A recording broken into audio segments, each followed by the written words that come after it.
Okay, so let's get right into this really dark tale of superstition and revenge from the village of Ketpur. It's a gripping story about how, desperation can completely twist how people see the world and how a search for justice can curdle into something truly terrifying. So our story kicks off here in this bone-dry village called Ketpur. Just imagine, for 3 straight months, not a single drop of rain. The ground is all cracked, the sky is just this dusty yellow, and there's this feeling of dread hanging over everyone. Fear and superstition are starting to bubble up, and it's all leading up to a single death that's about to change everything. And in an atmosphere like that, so thick with fear and desperation, the village does what people often do. They find a scapegoat. They turn on one of their own in this big collective explosion of grief and rage. Now, for years, the village had this woman, Savitri. Everyone knew her as the Vaidmai, the healer. I mean, her knowledge of herbs could break a fever, and as the local midwife, she was the person you trusted to bring new life, new babies into the world. To everyone, she was a life giver. But all of that respect, all of that trust, it shatters in a single night. A young woman named Rupa dies during a really difficult childbirth, and Savitri was the one attending to her. Instantly, all that trust just evaporates and turns into suspicion. The life giver is suddenly branded a life taker, a witch. And who's leading the charge? The village headman, the Mukhya, who also happens to be the grieving father-in-law. He just funnels all of that fear and anger from the village and points it directly at Savitri. And just like that, the mob has its target. Savitri, of course, pleads with them. She's trying to remind them of all the children she's delivered, all the lives she's saved over the years. She tries to explain that Rupa's body was just too weak. But nobody's listening. They set her hut on fire, burning her home, her herbs, her entire life's work. And they kick her out of the village. Just like that.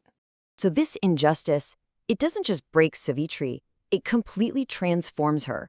She's been exiled. She's filled with this white-hot rage, and she turns away from healing and towards something much, much darker.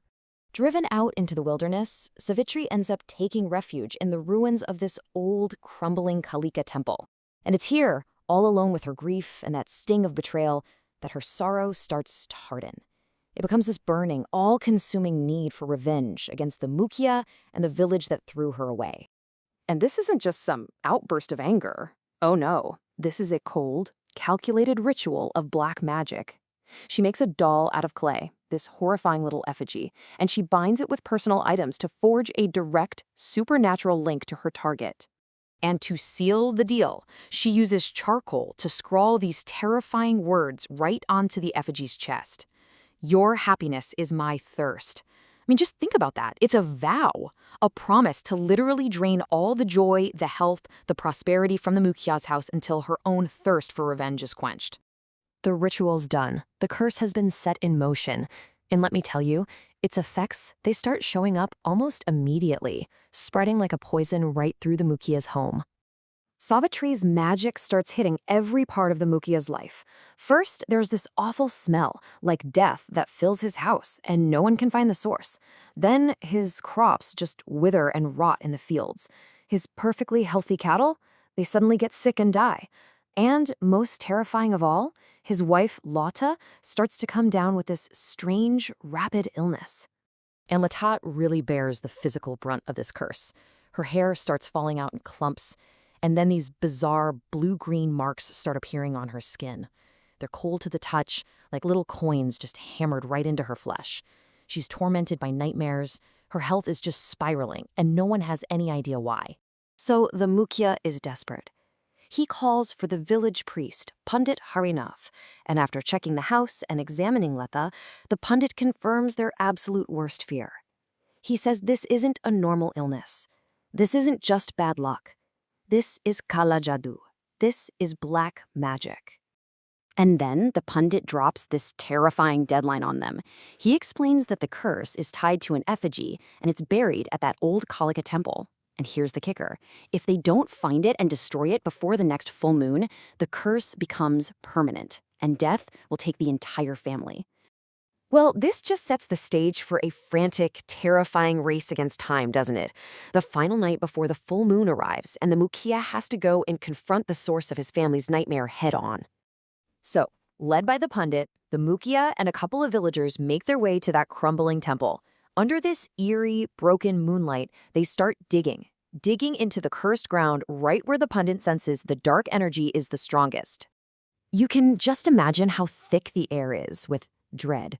The wind is whispering through the trees, and then their shovels hit something hard. A sharp, metallic sound just cuts through the chilling silence of the forest. They've found it. They're frantically digging with their hands now, clearing the dirt, and they unearth the source of all their torment. It's this small clay doll, wrapped in a piece of Latassa's old clothing. Her actual hair is stuck to its head, and there's a black thread tied so tightly around its neck. It's real. The curse is real. The Mukia grabs the torch, totally ready to burn this thing and end the curse for good. But just as the flame is about to touch the doll, a sudden, unnatural gust of wind blows it out, plunging them into total darkness, as this terrifying voice echoes from the temple ruins. Their attempt to break the curse, it fails. The next morning, Lada is found in her bed, lifeless, and lying right beside her is the clay effigy. But now its throat has this blackened, scorched mark, almost as if it had been burned from the inside out. The Mukia. He survived the night, but the cost was unbearable. He's found in a corner of the room, completely broken, just catatonic. He's muttering to himself, clutching these little fragments of cursed clay. He paid for his injustice with his wife's life and his own sanity. And we're left with Savitri's own haunting words, something she said right before they cast her out.